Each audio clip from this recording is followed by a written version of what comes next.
Couple of short weeks, kids are going to be back at school, and many of them will be walking to school and back home after the final bell. With the number of pedestrians killed in crashes over the past several weeks, it's understandable for parents to be nervous. So Eyewitness News reporter Jeff Platt is here with some tips to keep your kids safe.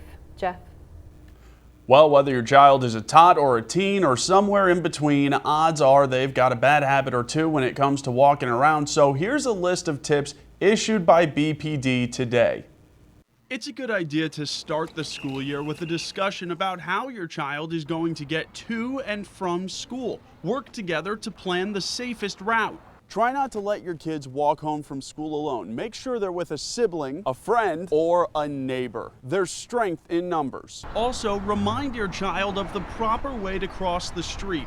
Always wait for the light to turn green, don't cross on a flashing red, and don't cross in the middle of the block. Even at marked crosswalks and at green lights, tell your kids not to take safety for granted. They should make sure motorists see them and should always look left, look right, and left again to make sure no cars are coming. Cross in designated intersections and crosswalks where drivers are expecting to see you and are more likely to stop. Lastly, remind your kids that even if they're on the sidewalk, that doesn't mean they're safe, and they still need to keep their eyes up and their ears open. Walking should be treated just like driving. Don't call or text or listen to any music. Just tell your kids to focus on where they're going. All of this should help get everyone's kids home safely, but drivers need to do their part too.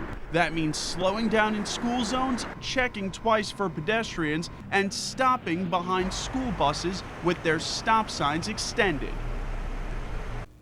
Now, I know a lot, if not all of this may seem like common sense, and truthfully it is, but we all develop bad habits, and it's not a bad idea to go over all of this with your kids before school starts. As for motorists, don't forget, once school starts, those school zones become active, and speeding through those can result in a hefty fine. Live in the studio tonight, Jeff Platt, Eyewitness News.